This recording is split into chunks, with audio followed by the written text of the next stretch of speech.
You are now listening to the new Old Heads podcast, premiered every Thursday at noon Eastern Standard Time at BringDownTheBand.com, and brought to you by No Bad Ideas, Coleman Dental, Printfinity, Indie CD and Vinyl, and Sun King Brewery. Support the new Old Heads by visiting our Patreon at patreon.com/newoldheads. We're now tuned in to the new Old Heads podcast. I am Major 7. Entire crew is here. My man Jay Moore is in the building, fresh off the chicken strips. What's happening, man? How are you? Doing good, doing as good as I can be, considering the state. But we making it every day, only way we know how. I feel you. Well, Terry apparently didn't pay his internet bill. He just disappeared. So I will go to my man Lonegevity live from Bringing Down the Band's headquarters, where my lamp doesn't reside because I actually have my own. Man Lonegevity, how are you, sir? It's good that you finally come home and realize that stuff that is mine. Yes. And that you can't have it because it's mine. Did you get that lamp off of Antiques Roadshow? Hey, you know what? I'm gonna keep it a buck with y'all, man. I went antique shopping. I hit a Goodwill on the east side. You know what I'm saying? And I hit a lick for the stained glass joint. So we're gonna keep this moving forward, and I won't have to mention Lone's lamp anymore, and we're all squared away. I think Terry is back now. Well, that's great. I'm happy that you have come to terms with yourself. Yeah. I just had to come on home and just realize it wasn't gonna happen. I need to stop saying that. I've had this lamp since I lived in Waukegan, Illinois. So I mean, it's a long time ago. Oh, I know. So once Terry pays his internet bill, we're gonna go ahead and introduce him, and we'll get to the show. I think he's back. Hey, my bill is always paid, Jack. Salutations. I am brother. I see you out here with that Cricket Wireless. What's going on, Jack? How are you? You ought to be ashamed of yourself, doing well. The way shit's set up on this side of town. I feel you. I see you with the vintage Bringing Down the Band hoodie, brother. How are you, man? Yeah, I'm good, man. How you feeling, man? I missed the part where you talked about your Mr. Belvedere light, huh? Nah, man, it's just, I ain't, real quick, in and out. I ain't put too much on it, real quick, Okay, cool. Just for everybody that's watching out there and that's in the chat, though, be clear.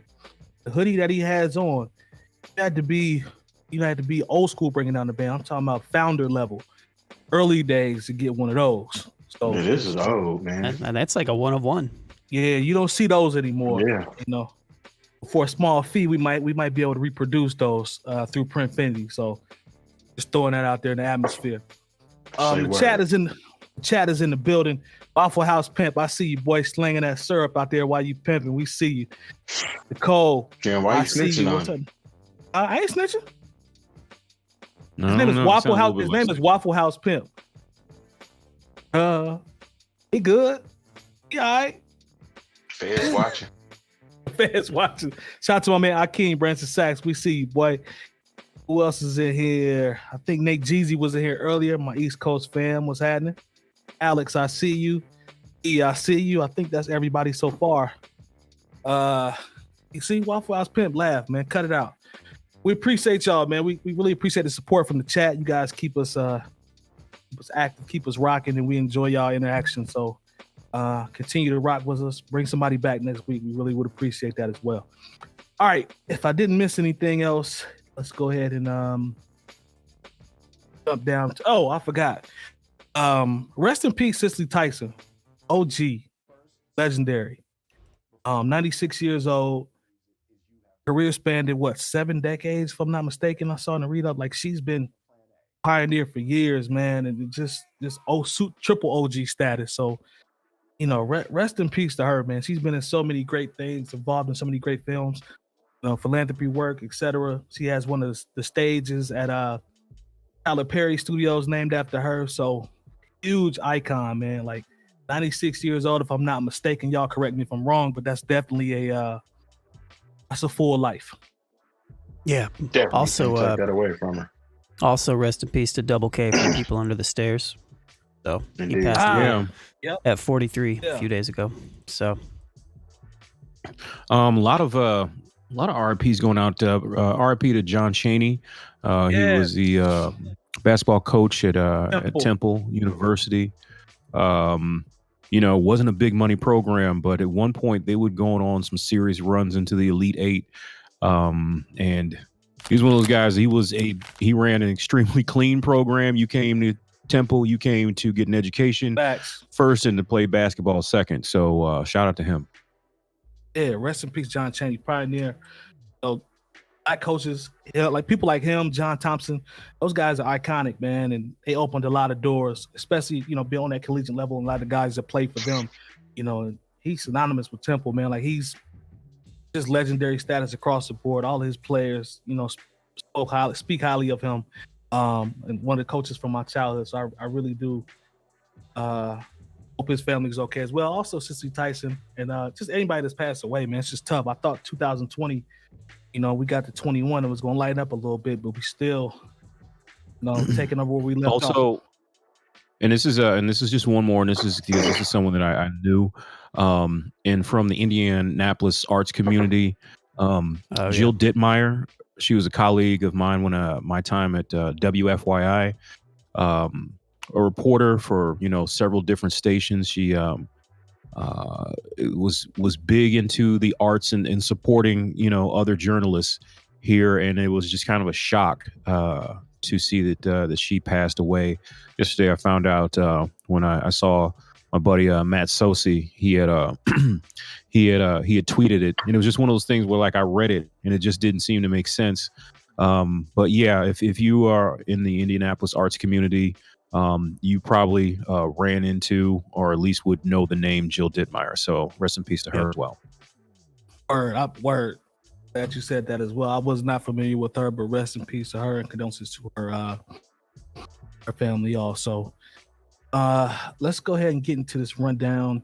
Mike, bring your mic up just a tad. Just a tad. I got you, sir. Is that better? Mic check 1 2. Is that better? Keep coming. Mic check 1 2. The more. Mic check 1 2. Mic check. There we go. Good? There we go. Okay. Yeah. A little bit. Yeah. I realized I had you in Discord at like 178%. So. Oh, okay. All right, cool. I've been struggling with my streaming conversion for, some things that we got popping soon on the New Old Heads Network. We'll be announcing that later on, but trying to turn myself into a streamer slowly but surely. You can find out about it though ahead of time if you go to newoldheads.com. I see what you did there. Okay. Mike with the long. Man, I felt like Nori right there. I just don't have the teeth, so I apologize. Let's go to the Los Angeles Times. There's an article about Clubhouse, and people have asked me about Clubhouse and laughed at me because I don't have an iPhone, so I can't really get into Clubhouse. I don't know if I'm missing laughing at me out here, man, because I'm Team Droid, but people have been about 50% on it. I've heard half say it's extremely dope. I've heard half say you're really not missing anything because there's no moderation in the chat rooms. A lot of people taking turns talking, and it's cool. That's what I was looking for. It's cool. Shout out to the homie Grits. It's cool. But there's an article in the Los Angeles Times that says Black creatives helped turn Clubhouse into the next tech unicorn. But who stands to gain? So there's an article. The article says when the invite only live audio chat app Clubhouse debuted in the spring of 2020, it was mostly an insular community for venture capitalists to talk about initial public offerings and return on investment. But over the last few months, as rappers, producers of music, Clubhouse became the central node for the hip hop industry to talk shop, make connections, and start flame wars. And I believe flame. And it says, but the app, which counts for about, I think there's almost 2 million users now. Stock has gone through the roof. And 21 Savage, Meek Mill, just to name a few. Joe Budden's been on there, and he actually talks about it on his podcast a lot.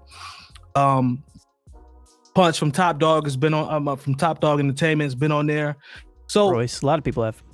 Yeah, Royce. A lot of people are on this thing, and we always talk about ownership, in hip hop in the Black community. We talk about especially in the Black community, ownership in hip hop.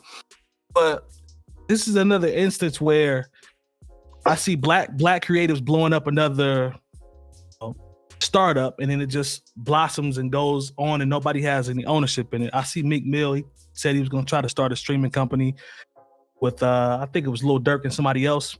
But what do y'all think about that, man? Hip hop. We talked about a while back. We talked about hip hop being so powerful and converting over to, the commercial side of things. But it seems like sometimes they're the people that are doing this are missing on the power that they've gained, because this could have been an opportunity for someone else possibly to start something similar instead of blowing it up, because Clubhouse now is through the roof, and that's all based off, hip hop artists coming in and blowing this thing up. So just what do y'all think about that? How does that look on face value? Because we all know the ownership conversation. Jay Moore, I'll come to you first. I mean, I understand the ownership conversation, especially when it's something that seems to be so heavily influenced by hip hop. The only thing is, it's like, okay, what, because when I look at things like this, okay, what is the advertising potential of something like a Clubhouse? Because when I hear it's valued at $1 billion because some rappers got on and there's a whole bunch of rooms where people are acting like they're in the music industry. Like, I mean, not to say that for everybody, but I mean, it just seems like a bunch of dudes talking to each other about stuff they don't know about. You sound like you don't believe it. You sound like you don't believe the validity of it. It's just because maybe it's because I haven't participated in it and it's not something that I'm interested in. There might be a little bit of hate that comes from my voice, but just from what I've seen, I was like, okay, you're going to get in a room and talk to Joe Budden about what? You're going to get in and talk to, like, why is the access? See, the thing is, the artists, and I heard Joe Budden talk about this, but like, access to him at this point, whether you're a rap artist or someone who's trying to get a podcast off the ground, access to him shouldn't be free.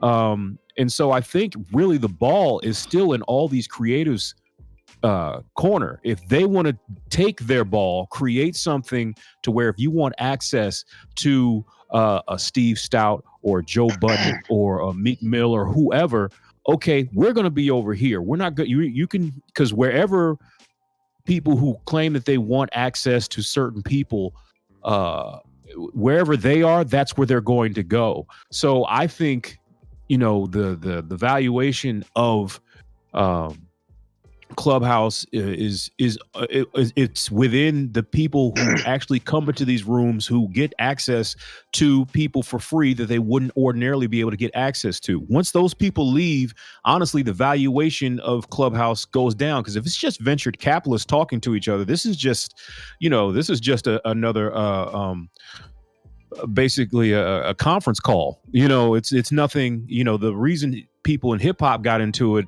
I can't really say, but I'd say if those voices and those people who are giving free access to themselves go somewhere else, especially if the access is still going to be free, or even if there is a paywall of, say, you want to jump into the Steve Stout room, all right, that's going to be $1.99. If you want to get into the Joe Budden room and talk shop about about how to get your podcast numbers up, okay, that's going to be $2.99. Like, I don't understand why all these people are giving away all this access for free, because it does the platform doesn't matter. I'm more upset about, like, I don't understand why, if you have all this knowledge and you have all this big of a following, that you're building this platform up and giving away the information and the access for free. So your angle is more about your I'm sorry, go ahead Terry. Sorry, go ahead. From my experience with it, and let's be clear, I am an avid supporter of Android, everything mobile, but I do have an iPhone as well, and Android is still better. But I am on Clubhouse on the iPhone. And from my experience with Clubhouse, I mean, you're not really learning anything that's like super secret or whatnot. I think a lot of the appeal from Clubhouse stems from, you had to be invited in. It's only for an iPhone, and people that get on it seem to think they're in this fraternity or secret society, exclusive type shit, just because you're a member of Clubhouse. And like, even like the shit that I listen to on Clubhouse, I've been in like a Damon John room, where he's telling you a few pointers on how to get money. But I mean, it's basic shit. It's not like you're getting on here and you're really learning some shit. You're just hearing people with money talk, essentially. So if you think that that's teaching you something just because you're hearing people with money talk, then I don't know, maybe you need to figure something else out or read a few books or whatnot. But it's almost like an elitism type shit with Clubhouse, in my personal opinion. There are some cool conversations that go on. There's a lot of shit on there that's just gossip, pure gossip. You go into a room and people are just talking shit, and I don't know, man. It's not really all that to me, you know. And maybe I'm using it wrong. I don't know, but it's not anything that I'm checking on the daily. Like I remember when it first started, people were like, "Oh, this is about to kill Facebook and Instagram." I'm like, no, it's not. What makes you think people logging on to hear people talk all damn day is gonna kill Instagram or Facebook? That's just not gonna happen. Those two platforms are part of life now, and those will never go anywhere, and they will never be championed by anything else. Well, I can't say that, but I don't think those will ever go anywhere. But the Clubhouse is more kind of like, it's just an exclusive type thing. Once it does open up to all formats, all phones, I don't think the appeal is going to be as much as it is now either. Lone, jump in there. What are your thoughts? Yeah, it just seems like a whole bunch of, it's just a big circle jerk. Like an industry, like I've watched from I've never really had. It's interesting. Like with most new platforms that come out, normally I'm kind of interested in like checking them out. This one I just was like, oh, it's just a bunch of chat rooms with people talking. Like, why would I want to do that? I don't know. But you know, I've seen comments here and there, and I've seen some people share stuff that seems like it was, you know, like a good time for them, and that's great. But overall, to everybody else's point, like, I don't know, man. It just seems like the rooms, and again, I haven't witnessed it, but it just seems from how everybody talks about it, like it's, I don't know if elitism is the right word. Maybe it is, but it just seems like people like that want to like look at themselves in the mirror, you know, like a little bit too much. Or like hear themselves talk. Yeah, it's just. Like everybody thinks they're a professional, you know, everybody thinks that they're like worth listening to. And I don't really have any interest in listening to people like that. But as far as the original conversation of like the tech and the money and everything else that's involved, it's interesting that it has taken this turn from venture capitalism into, it pretty much turned into like a hip hop thing. And, And that's kind of neat. Jay Moore brought up the idea of potentially selling rooms. I think that's an interesting idea too. But as far as like the tech platforms themselves, that's interesting because, you know, you got to build it, you know? So it comes down to like, you know, who's building these platforms, you know, tech companies are huge, and, you know, if it's not there, then it's not there. I don't know. Technically, the original it's been done on a few different formats, because like even the format that we use now, it's Discord, similar. That's what I was going to get to. It's essentially the same shit. The only thing that's different is the video aspect of it, but you don't even have to load your video if you don't want to. Yeah, so it's exactly. So it's very similar, and Discord is just another play off of like message boards and Zoom and IRC and stuff like that. And you know, Slack is another iteration of something, you know, that we even tried out for a little while. You know, like there's lots of stuff like this. But yeah, I don't know who your question is, like who gains from it. Like, you know, Black creatives help turn Clubhouse into the next tech unicorn. Who gains from it? I don't started it. Yeah, absolutely. And I don't for the most part. Yeah, and I don't personally see Clubhouse taking off in that direction for long term, but I could be wrong.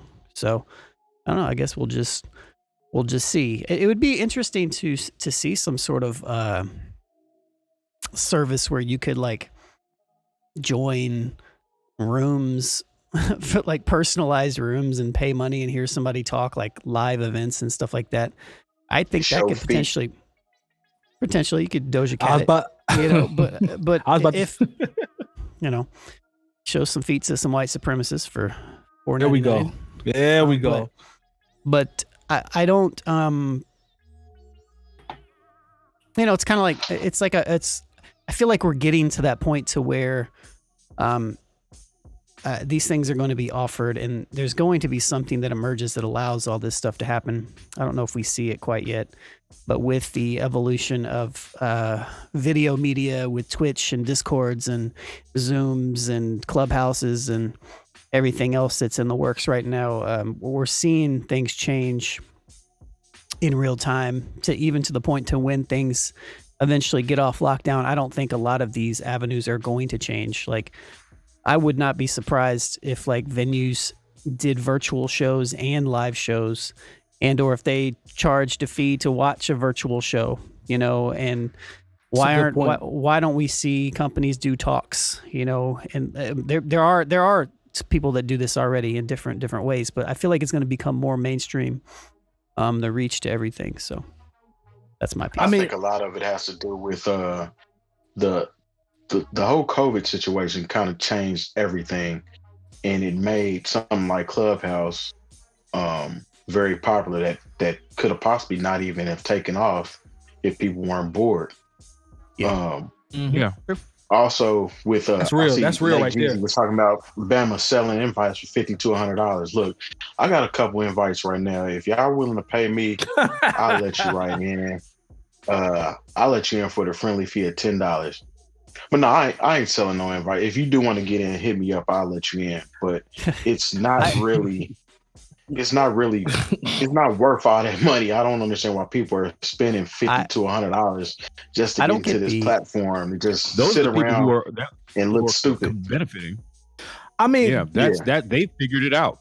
I mean, but anybody who can sell a Clubhouse invite for $5,200, those are the people who are benefiting. And like I said, when things actually do open up, I don't know if this will even survive that. Like, think about how much bigger Twitch has gotten since, it was a thing that, okay, I'll watch, my little brother will watch people play Fortnite or something on. Mm-hmm. Like, now it's a full on, people are broadcasting cooking shows, and of course the DJ community's gotten on it. Like, I saw something where they passed like some 2 billion hours watch, something ridiculous. And I guarantee you a lot of that is because of the pandemic. They wouldn't even be close to that if people actually could go outside and had something to do. I think also, y'all point about the actual content, there's some goofy shit I've been seeing that's on there too. Like, it's the hip hop is what popped it off, but I see people talking about people getting funded to start OnlyFans accounts through there and having conversations about that, and why black men ain't shit room and this type of stuff. And I'm like, yo, what is this really about? Like, what is it's a room for everything. So I don't know, man. Like I said, I've heard 50-50. Like Terry said, it's cool from what I'm hearing, but the platform itself and how long it's gonna last, I don't know, man. I think once the wave dies down. It's the new age AOL chat rooms for those that remember those. Are you saying that I need to add the only thing missing is typing in ASL, because you remember how many different type of chat rooms was on that shit. Mm-hmm. Mm-hmm. And you would just kind of just look and see how many was in each room before you jumped in. Like, this room is popping. Let me go in here and see what's going on. X. Look, there are people who are going to jump off of Clubhouse as soon as I think Android users have limited access to it now, and a lot of people who have iPhones think they own stock in the company. Preach to them now. They have as soon as Android users have access to it, they'll be like, this is over with. Let me get out of here. I said, I don't. If everyone wasn't supposed to be still stuck in the house, I don't know how much cachet this app would have, but the situations of what's going on in the world today have presented an opportunity for whoever actually owns this thing. I don't even know who actually owns it. I don't even know if they want to be known at this point, because if they got $1 billion valuation off of something that they're not selling anything. Mm-hmm. But I mean, that's what happened with Facebook. Originally, Facebook wasn't selling advertising, and there it is, right there. So there it is. You just never know. Like the next time you jump in the chat room, it'll be like the chat room brought to you by Smirnoff Ice. You know what I'm saying? Like it doesn't take long. Chat room brought to you by Sharks. Yeah, I feel you. I don't know, man. We'll see. I'm cool. I decided to. This is not. So one of my cousin. I ain't gonna put him on blast, but he said, "Fam, you might think about. I'm telling you, you might think about trying to maybe get you a second phone or something, man. You missing out on so many dope opportunities." I said, "No, look, I'm cool. I'm not about to pay." Let me tell you my idea. Talk to me now. Here's my idea, and if I had an iPhone, I would already be doing this. Okay, but my give away too much game now. Don't give away too much game. I mean, like if you got an iPhone, I don't have one. So if you want to go ahead and take this and become rich, go ahead and do that. Start yourself a YouTube channel. Go into all these clubhouses. Record all the conversations. Share all those videos. Learn how to title those things. I'm pretty sure that once stuff hits a clubhouse, the ownership probably changes hands. So they probably don't even own the stuff that they're speaking on. So at that point in time, you're selling data that's just out there to advertisers.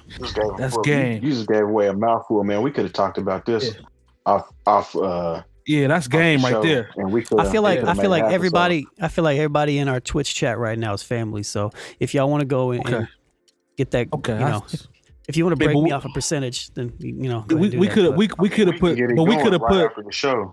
Yeah, we could have put Terry. Phone right here. We can make it happen. That's all I'm saying. We could have put Terry on the strip, had him recording everything, and sending it over to you and just start the funnel system. Like if that's the case, hey man, no old heads podcast network, man. That's where it's at. Because I be clear, you can go to YouTube right now and YouTube and see conversations in Clubhouse with Jay Prince Jr. using words that don't make no sense. There's plenty of those that you can see. So I'm just saying, like they out there. Like what y'all think about a versus? I think you might have kind of hinted at this, but what about a versus of Jay Prince Jr. versus T.I.? Just talking. Man, in terms of talking, here's the thing, man. T.I. makes more sense. Jay Prince Jr. though, from a vocabulary standpoint, in terms of the words that he picks, I don't know, man. He might have tip, man. Like he might. Does he understand the words he's saying? Is that what you're saying? Because T.I. doesn't. I think T.I. does more than Jay Prince Jr. That's what I'm saying. If I had to vote on who knows more, I'm gonna go with T.I. T.I. just like has heard some stuff in passing conversations and says some shit sometime. Like, do you know what that means? But they're used right though. That's all I'm saying. Like, no, not always. Not always. Y'all remember the skit? Y'all remember the skit on In Living Color when Damon Wayans was in jail and he's lit? He had the kufi on. He had the kufi on. Yeah. That's what they should be reminding me of. The prepubescent. Yeah, I know what you're talking about.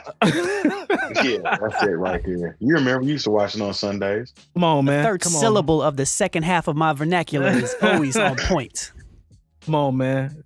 But nah, man. I if there was a versus, man, I don't think it's easy as y'all think. That's all I'm gonna say. Like it'll go for a little bit. I'm just saying that's my personal opinion. But all right, man. Let's go to the next topic. Go ahead. You got something to say, Lone? Yeah, Jay, can you turn your mic down a little bit now? You're peaking just a little bit when you talk, and I'm gonna turn you up over here. Gotcha. So we can get that set up before we jump into the next segment. Give me a check. All right, we good? Yeah, we're chat. good. Hey, the chat. By the way, the chat was clowning on that last topic. Waffle House Pimp says it's a bunch Waffle House Pimp. I'm mad at him. Talking about he don't text back green bubble folks. What type of shit is that, man? He said it's a bunch of sack chasers for sure in there in Clubhouse. I feel you. Nicole said pretty entertaining. Sometimes people are a mess. So she's in there for the bull. I see you, Nicole. And hearing your favorite baddie off Instagram talk, then you find out that she a total airhead. I see you, that's boss. the problem with a lot of them. It's a problem. Man. You know what the thing is with Instagram is you don't know what these Instagram baddies sound like. They on there busting it wide open. Busting it open. And a lot of them probably got body odor. You can't smell that through the phone. Cannot smell that. They're doing this shit on Instagram and getting paid on OnlyFans and shit because you ain't got to be in their presence. Hey, shout out to BT and Cut. Let me know when I'm wrong. No, you ain't wrong. Shout out to Let me know when I'm wrong. BT Uncut. What that thing smell like? We don't know. Second you don't know second what is balls. You don't know what that wind smell like when she doing that busted challenge. When she dropping down, you don't know what that wind. Look, it's probably for the best, especially like, look, a lot of these young ladies, they know where their strengths come into play because like when you go to these pages, these girls never say anything. They just look at the camera and like, and you know, and like, because this is where it gets when something important happens in the world and then they try to speak on it and you're like, oh, wow, this is why you never talk. So, I mean, honestly, everybody has their strengths and like these girls know that plastic surgery and angles are their strengths. So, I mean, it works. I'm going to give Jay Diff his speed. I seen one. Listen, hold on, Jay. I got to. Okay. Go ahead. I was going to give you P's. I was going to say. Okay, go ahead and give me my P's now. Here are your P's. I'm giving you your P's. If I'm not mistaken, it was you that said you got to be careful with that get up when they get up off the couch because we never know what that thing gonna smell like. So that applies. Or sit down win. Yeah, the sit down win. So you got to be careful with that, man. That busted challenge is producing a whole lot of wind and might start something. That's all I'm saying. Check it out. Don't ruin the fantasy for a lot of people out here. I'm trying not to. You got to understand. So check this out. You got to understand. This is all some people have. Yeah. Check this out though. So for those that have indulged in mushrooms, right? Okay. Know that you should not smoke a mushroom. I mean, you can eat them, whatever. You know what I'm saying? I'm all with it. So if there was this one chick that's a setup that had posted that she's actually rolling up, she's putting pieces of mushrooms in her blunt and smoking, talking about she's going on a trip. I commented, I'm like, yeah, that's not a good idea. I mean, mushrooms are spores, you know what I'm saying? So you don't want to smoke that spore. Preach to them then. Preach to them. Get it into your lungs, you know what I'm saying? That's not a good idea. It's okay to ingest it if you want to. You don't want to smoke it though. This mug gonna talk about how it definitely made her higher. You can look up all kind of information online. It tells you that it's not doing shit. If anything, it's a danger to you and don't do that shit. So this is a PSA. Anybody that's doing hallucinogens, I know it's legal in Colorado now. Do not put pieces of mushrooms in a blunt and smoke that shit. Eat that shit with an oatmeal pie or however you decide to eat it, but don't smoke it. Be careful, kids. Damn right. All right. On that note, I know. Don't do drugs. Shout out to all our advertisers. No. And on that note, on that positive note, Brother Terry, we'll go ahead and transition. No, I feel you. That ain't no ramp work. That's real talk. You trying to save the babies. Ain't no ramp work. You trying to save the babies. So we appreciate you. Oatmeal pie. Yeah. But yeah, y'all be careful with that sit in the club too, by the way. Now, VIP, I don't care if you at a bar. I don't care where you at Applebee's, Ponderosa. Next. Let's keep it moving. Watch that sit down win. All right. So to the next topic. Thank you, Lone. I was on OK Player, and I saw somebody shared this. It was Ninth Wonder and Bob James, who I'm a huge fan of both. Bob James got so much heat. They were discussing the evolution of sampling, and I found out that he is releasing some of his works to Tracklib, who was a kind of a producer community, would you call it, Lone, for Tracklib that has it's a licensing company. It's a company that allows producers to go and purchase licenses. Yep. Well, buy songs to sample, and they'll know ahead of time if they can clear it or not. And so if it gets placed, you just have to buy the license. So it's like instead of digging through records, you just dig through Tracklib. So it's actually, you're gonna have the old school heads that are gonna frown on it because they're old, but at the same time, like it's a smart thing for producers, and honestly, it's a really good medium for people that want to sample and may be afraid of getting sued and maybe want to pay homage a little bit to the people that they're actually sampling and actually give them credit. It's actually a really cool tool. So I wish it was around when we started so it would be more ingrained into Oh the my culture. God. 100%. I think I got an account with them. I don't use it like I should, but you never know what record is going to be a big record that, you want to have, a clearance behind you or something like that. That's, who knows what that's going to be. But watching the conversation with Bob James and Ninth, you could see how his, like Terry and I were talking about this in the post show, how he once he figured out everything and he got it, or pre-show, I'm sorry, he figured out everything in terms of his samples, and he's been getting his royalties. But it was interesting to hear his perspective change because he talked about how he didn't like it at first. He said Nautilus was a B-side. It wasn't something that he thought was one of his greatest or whatever. He just was. I saw that part. Yeah, he was just kicking in the studio, and he said it was a filler track. Yeah, it was a filler joint on some B-side type shit. And Ninth was explaining to him how that record has been sampled so many times in hip hop and how many iconic joints have come from that. We all know the Wu-Tang joints that come from it, and Daytona 500. Daytona 500, yeah. So, and if you don't know it, it's the joint that goes doo doo doo doo doo doo doo doo doo doo doo doo. Don't give them any more. They might cut us off on yeah, YouTube. we might get a flag right here. Probably video that chopped that up too. Yeah, but I thought it was dope to hear them talk, and he actually was kind of getting a little choked up as Ninth continued to explain to him the importance of his music over the span of however many years you want to call it in hip hop. But seeing those two talk about that, and also the fact that he was like, I want to work with you. Like, I want you to send me something that I can play over. Like, watching Ninth's reaction, I would have reacted the same way. He was 5 years old, like cheesing. You know what I'm saying? I would have been the exact same way. But I also thought about, I wonder if there are any other OGs that might try to make a deal with Tracklib to let some of their music be, exclusively on there where people can pay for the license if something pops off. Because I tell you right now, Stevie Wonder joints, it ain't no way in hell you're gonna get it cleared unless you know him or somebody that know him. And even with that, it still might not. But Stevie gotta be on the track.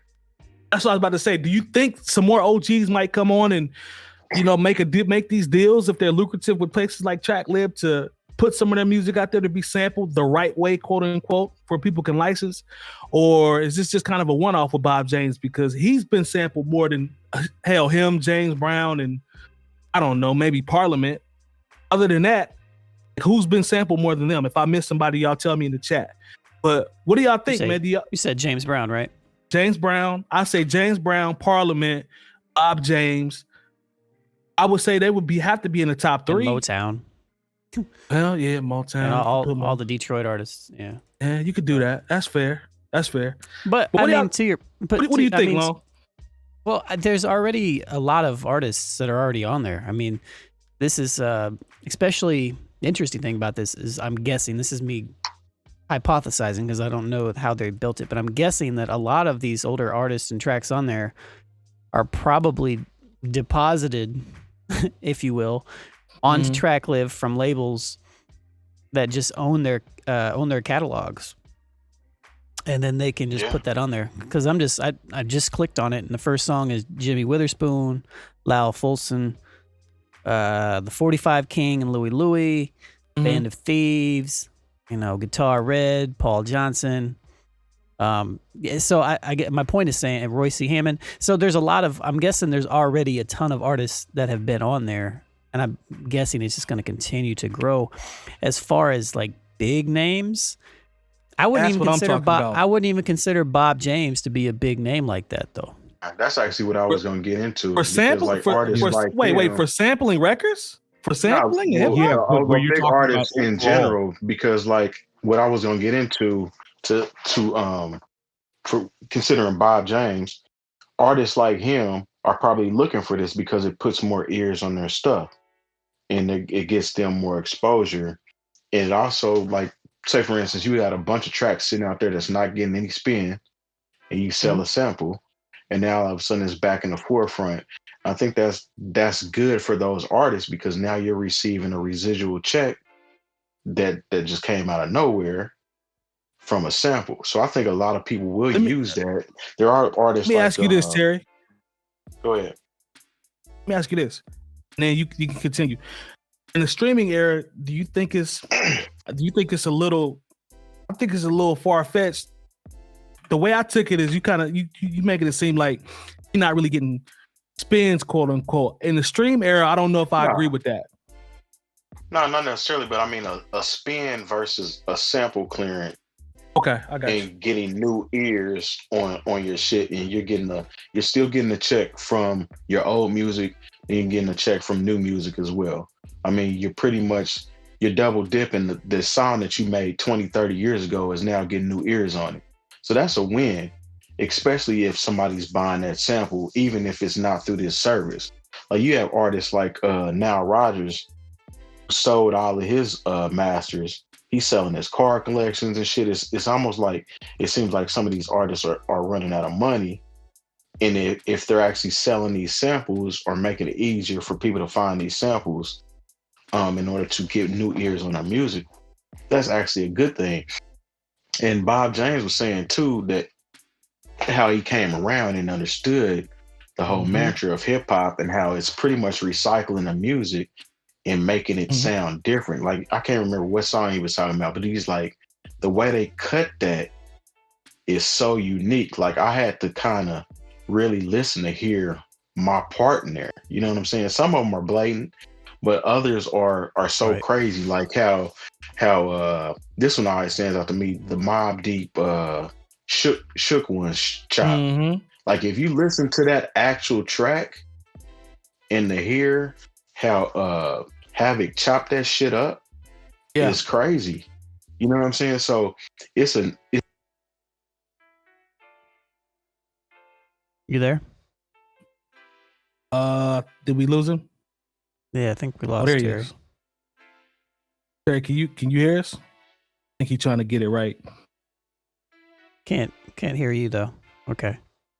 All right, Jay Moore, you still with us? Can I hear you? Can I hear you? Yes, I am. Go ahead and jump in while Terry gets squared away. Then we'll come back to him. Well, no, I think, you know, with Bob James, like we got to realize outside of the realm of us knowing who he is through all the records that have been created off of his music, you know, when you say, oh, you think like other OG, like Stevie Wonder's not getting on this because there's no way. Because he's still getting a nice fat check from people who come and have to ask him the traditional way. Okay, good point. You know, because you can't sneak in a Stevie Wonder. Like, you know what it did. You know, I did feel for Bob James because he said, you know, there were a couple Run DMC songs that he heard and he was like, it was past the statute of limitations. There was nothing he could do. You know, you're not getting past the statute of limitations on, you know, anything done by Stevie Wonder, anything done by Motown, period. So, I mean, I think for other, like, say, jazz artists, you know, or maybe obscure, maybe rock, funk, and soul artists, people who don't have any real rotation on even, you know, old school radio. You know, these people would honestly do themselves a favor by being a part of this service, you know, just because as opposed to somebody having to go through 20 record stores to try to find your record. Oh, here it is right here. Here's a loop that I could use. And not only do I get to use it and I don't have to, you know, watch my back for the rest of my life, hoping nobody catches it and nobody snitches on the internet, but you know, I am not only paying homage to the original artist, but they're getting a piece of it. So I think, you know, because a lot of sampling right now, let's just keep it real. And this is how it's always been. It's been the wild, wild west. You know, it's almost like, okay, catch me if you can. But, you know, there's some people who just don't want to live like that. Okay, I'm going to go ahead and have this track and have it done. I don't want to have to worry about these things in the future. So let me go ahead and just be able to license out a particular loop or whatever it is, or an entire record, whatever pieces I want to use. And then I can just move forward, not have to worry about having to hire a lawyer in 10 years when somebody discovers this record. And the thing is, a lot of times with these sample clearances, it's not even the artist that's coming after you, because a lot of times the artists, they sign their publishing away, they sign their masters away. So whoever owns that, they have somebody looking and listening to every rap record that comes out, and then all of a sudden you get a letter from a lawyer, and it's not even representing the person who made the original music. So that's I think what Bob James is doing is great. I think there'll be a whole new set of producers that discover him, and he'll get his money. I really felt for him on the Run DMC thing, because he deserved, but the sample laws were also new at that time, but he deserved to get a piece of that, and so I'm not, if I'm gonna side with somebody, I'm gonna side with Bob James over Run DMC.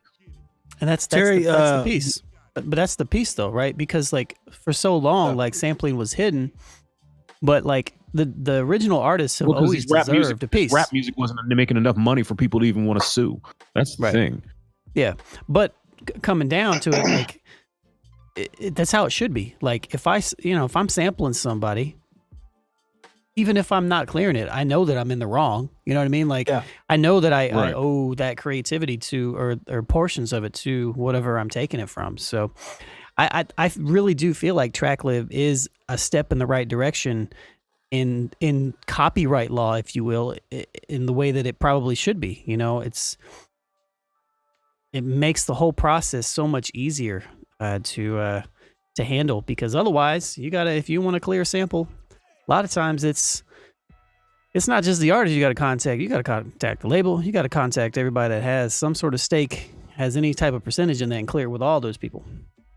Yeah, because there's somebody who might own 12% of the songwriting who will hold up a sample being cleared, so it really can get unnecessarily complicated, because you thought, okay, I cleared it with the songwriter and the producer, but the person who owns the publishing be like, no, we're not doing that today. Yeah. And if you did it already, we're going to go ahead and hit you over the head for this money. I mean, I think it's a genius idea to have samples already available for licensing for a certain fee, and so we're not having to worry about this, and everybody can get what they're supposed to get.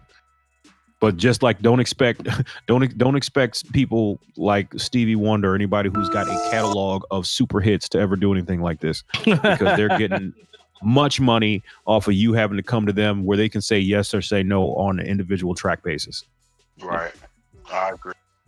Terry, you back in the game. Sorry about that. Nah, so something weird went wrong. I'm good. Yeah, Stevie might have been. Y'all couldn't hear me. Stevie might have been a little going towards the moon, so I can understand what you're saying there. Yeah, Stevie ain't giving up none of that shit, man. As he shouldn't. As he shouldn't. His catalog is amazing.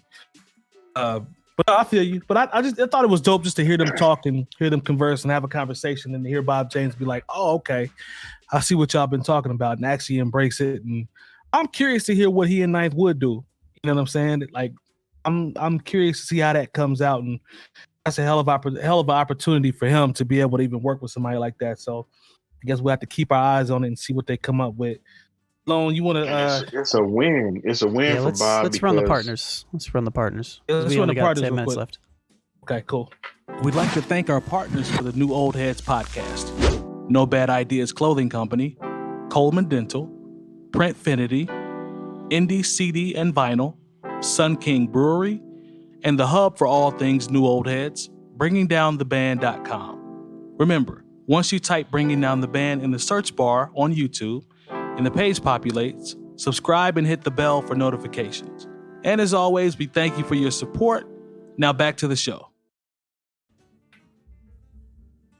All right, y'all. We appreciate y'all supporting. Shout out to our partners as we always do. Lone, I think you said we were on the clock for about 10 more minutes before we get out of here, give or take.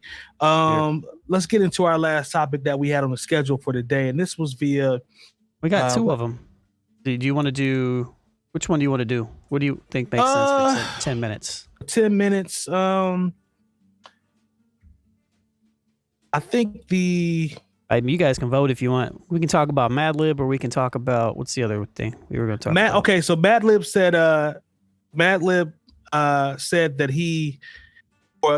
music, today's current music, makes people do bad things. I'm paraphrasing here in terms of the subject matter, or there's a Pop Dust article that says, how has hip hop avoided the Me Too movement? So we could bring the Me Too one up next week. That seems like we could jump into that one a little bit more. Yeah, I think because that's one we definitely want to delve into. So I figured that one would take a little bit more time. Yeah. Okay. All right. So with Madlib, where's my article that I referenced? I'm sorry, y'all, I had it pulled up. Madlib laments current mainstream rap. The music today is telling you bad things to do. And like cult stuff. The reason I had this one here is because I wanted to see if there was any, like there's any validity to it, or did he sound like an old head on this one? No pun intended. It says rap music now should be like Public Enemy stuff, but it's not there. He said, I wish it was more like how it was in the earlier days when I was coming up. My influence is real music. Music can teach you things not to do. Most of the music today is telling you bad things to do. My type of hip hop can help you grow up. So, he referenced obviously how it was when he was growing up, and referenced PE. Hell, you could take it back to JB. How JB was. I'm black and I'm proud. The socially conscious music and stuff like that. But he's coming off pretty hard in terms of today's music, in terms of, and I think he's speaking of mainstream music, not, the article says laments current mainstream rap. So don't get it twisted. Nobody's saying there's not good music out there or any of that. But how do y'all feel about Madlib saying that? Is he coming off as an OG old head, or is there some validity to that statement? Terry, I'll go with you first. This is an argument that's going to always go on every time a new generation comes into the music business. Only on the hip hop side, though. That's the only side of music that's going to get this, because and you can take this either which way.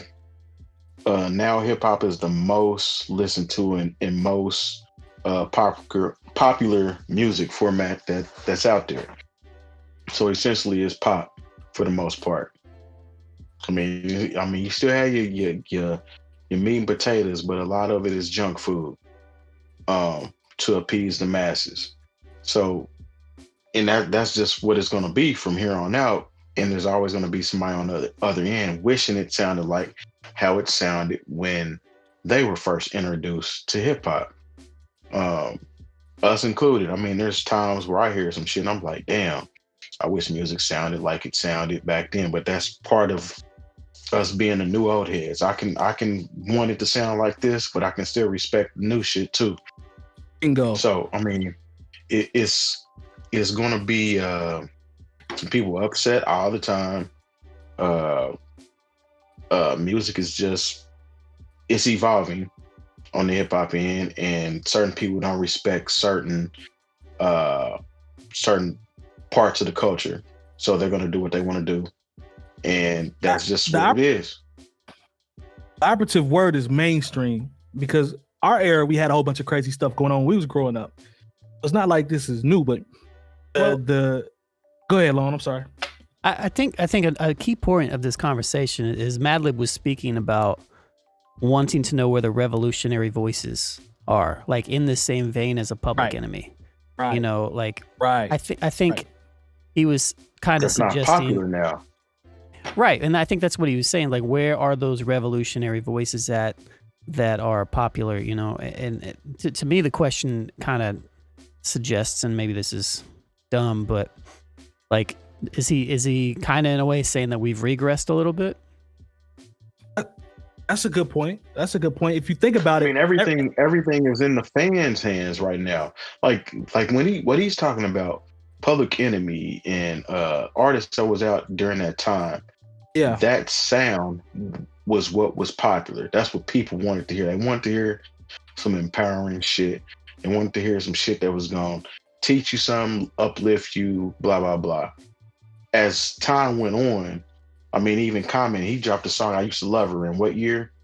Which kind of touched on all that shit. And it's just evolved even further beyond that song.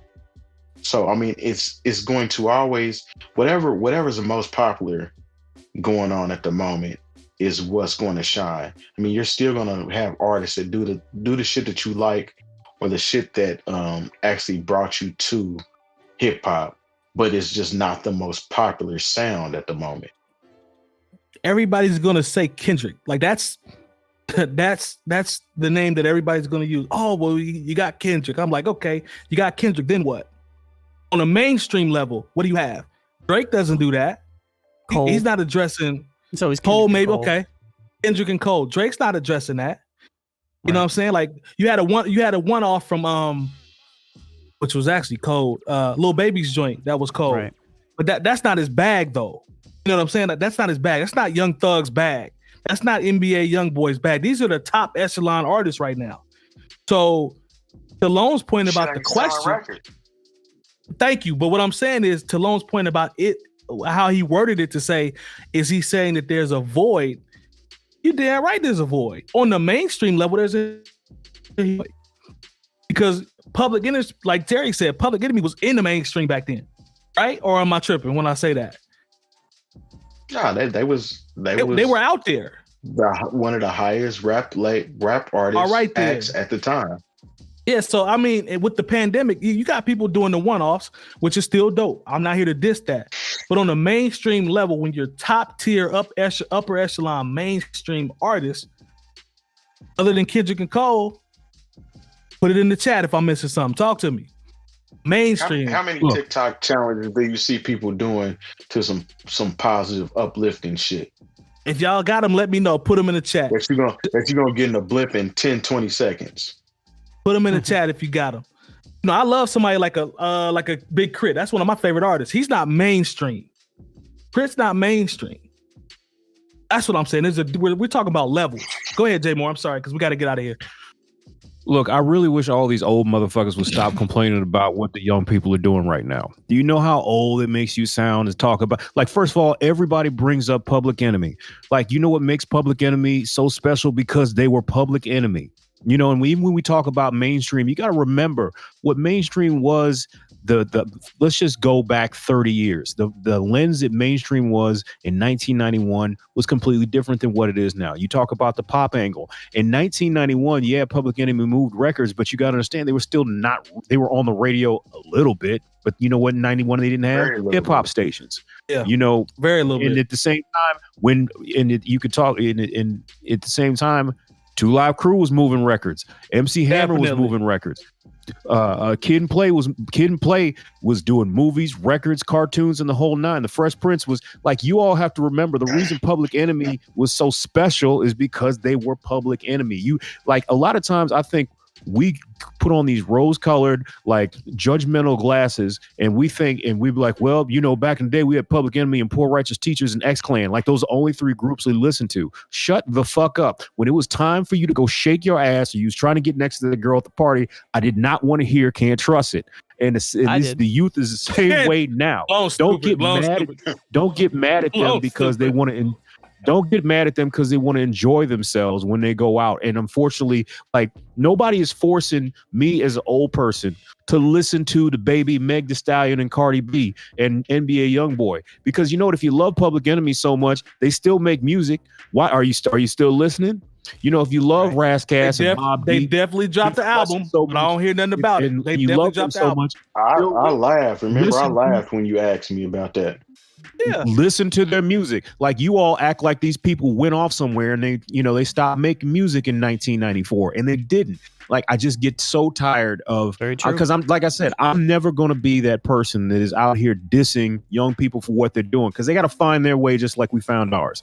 Remember, Chuck D. Listen. Chuck D. was 27 years old. He thought he was too old to be a rapper. All right, he came in with a different perspective. He was older than everybody else who had put out 2 and 3 records at that point. Like we gotta, like I just think we need to stop with the bullshit. Like, okay, what was Madlib's last? What was his last collaborative project? Freddie Gibbs. It just dropped. Freddie Gibbs. Oh, and is Freddie Gibbs in the same vein as far as the subject matter as Public Enemy? I mean, you even got to think about Ice Cube. Ice Cube was on some righteous shit. He was also on some. Definitely. He didn't start on that shit. You got to give these kids. And he was also on some shake that ass shit. You know what I'm saying? He just kept it moving. be clear though. When it comes to being an old guy, this is where I draw the line. I don't care what you say. You can let the kids evolve. I'm with that. That's cool. Evolution. We know music changes, shit changes. Nothing's going to stay the same. But be clear, when I hear something that a young artist put out that I deem is trash, that doesn't mean that I'm old because I'm saying that. I'm saying it's trash because I don't like it and I don't think it's good enough. So, and you know what? That's your perspective, and that's my perspective. That's just my opinion. Because the same way, my father would hear Public Enemy, and he just all he heard was noise.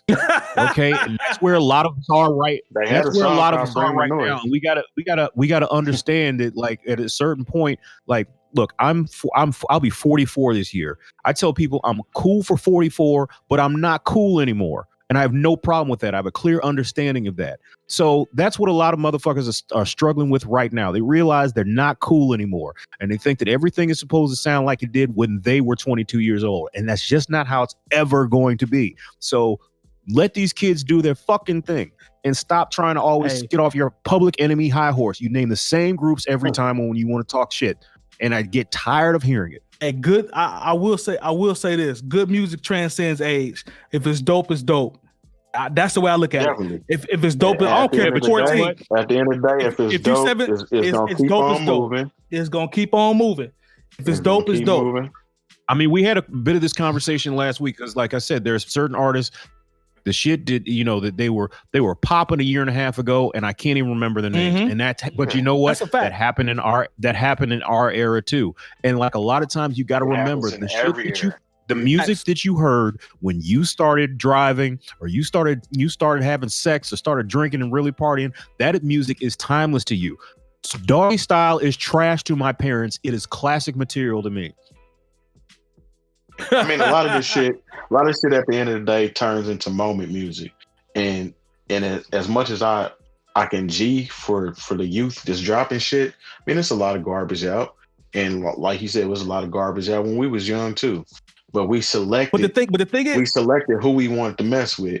And the thing is, Terry, when you say a lot of that shit kept transcending into now. But when Terry says it's a lot of garbage out, when Terry says it's a lot of trash out there, he's not hating on the young generation as a whole. He's just saying there's a lot of trash out there. Out too. That's the misconception. That's the whole point. The thing about it is, if you're only into mainstream shit, this is where it is right here. If the only thing you listen to hip hop wise is whatever the fuck comes on the radio, then you fucking up. For one, because there's a lot more shit out there that you can fuck with that's gonna tickle your fancy, so to speak, or that's gonna be right up your alley. Did we lose him? Or that's gonna be even better. Terry having a bad night. Did we lose him? No, he's there. I think we lost him. He's still here. No, yeah, he's Terry. Look, just like you said, the whole thing with the radio. I don't want to say it's irrelevant, but I'm just saying they play the same songs. Like their rotation is, if every 45 minutes, a song that's in heavy rotation is supposed to play every 45 minutes. And you know what? Everybody in the world has one of these, a phone where you have access to every single song that's damn near ever been released. Like, if you are still going off of what is on radio to really determine what the mainstream is, like, I've been to concerts by people who have never been played on the radio, and those concerts with Pac. Who is to say really what mainstream is? Because there are people who get played on the radio all the time that can't get 100 people to come see him, and the tickets are free. Hey, so like a lot of the shit is propped up. It's a lot of people with the mad rapper mantra that doesn't understand how music moves now, and unfortunately, they end up coming out with one of these rants every year. Yeah. That we end up usually addressing somehow, some way. Yeah. And like I said, it's never going to stop. This is a conversation that's going to continue to happen until the end of time. Hey, I'm just glad that I heard you say a lot of this, like saying with your chest that some of this stuff out here is trash, and that's okay. That's not shitting on the entire generation. That's it just absolutely is shitting on it if you call it trash. I don't care what you're saying. If you call something trash, yes, it is. Personally, it's trash to you. Thank like you. I said, I had my young homies Language try to put me important. up on NBA Young Your mom Boy. was an English It's teacher. just not for me. The same way I cannot. I'm not going to sit down and convince my mother that Doggy Style is one of the greatest albums ever recorded. You shouldn't have to. Like, you can't, but at the same time, like, it is not young people's job to try to convince us that their music is great. They're having their moment right now. Let them fucking have their moment. But it's not people our age. It's not people that's our age job to convince us that young music is dope either. Like, if you like it, that's cool. You don't have to force feed it on me. If I don't like it, I don't like it. That don't mean I'm hating. Exactly. But you know what? They're enjoying their moment. They're not trying to force that shit on us. We're the ones trying to tell them, listen to Public Enemy, listen to Poor Righteous Teachers. Bruh. Y'all are fucking so your music is bad for people's minds. A lot of y'all parents is watching Dolomite.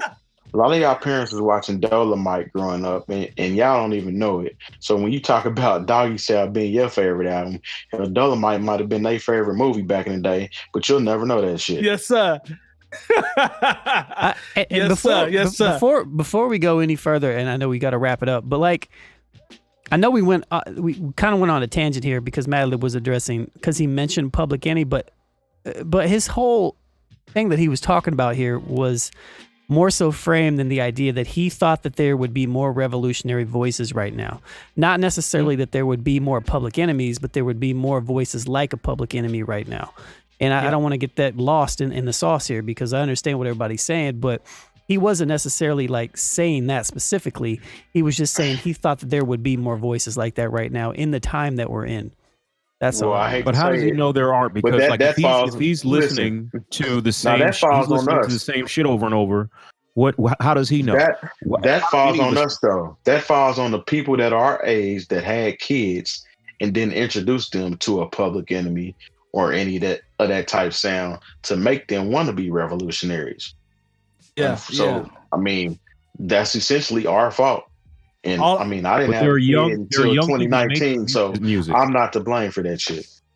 All I know is, the thing is, there are young people making that music, but I don't know it. Neither does Madlib. And these kids got voices. And just because it doesn't sound like revolutionary music to us, it doesn't mean that there's not some revolutionary spirit in these young people. I'm not going to sell them short like that, because there may be some rappers we just don't know about. And I've seen some stuff. I don't know it off the top of my head. These kids are saying some stuff. It just doesn't sound revolutionary to us because we have in our heads what it's supposed to sound like. These kids are still talking about some things that are relevant to them, but we're not listening. And we're still listening with old people ears. Artists, or you had the people that decided they didn't want to be rappers and wanted to actually be revolutionaries who aren't in the music business. Got that too. Yeah, these young people are on the front lines. These young people are on the front lines, and maybe the people who want to be on the front lines didn't want to rap too. They wanted to actually get out and do something and not be in the studio. Exactly. All I know is when my mama was cleaning up the house, to Al Green, I ain't say this shit's whack. Turn it off. I'll tell you that. All right, y'all. We'll get in on that note because we'll be talking all night. Appreciate the chat. Everybody in the chat. Nate Jeezy, I see y'all. DJ Corey T, what's happening? I appreciate you coming in. None better. I see you. I think Nicole, if she's still in here, Waffle House Pimp. The Flood, I see you. I think we got everybody on there. If I missed you, I'm for sorry. The record, Dolomite is awesome, Corey. I wasn't saying it wasn't. I'm just saying your parents was closet lovers of Dolomite, but they just didn't put you onto that. You found that shit on your own. Make sure you guys look us up on Patreon, and also continue to subscribe to the New Old Heads Network on YouTube. We appreciate you all as always. Come back next week and rock with us. Appreciate the support, the lurkers and the haters. We love y'all too. And we'll see y'all next week. Stick around for the post show. Peace. Yep.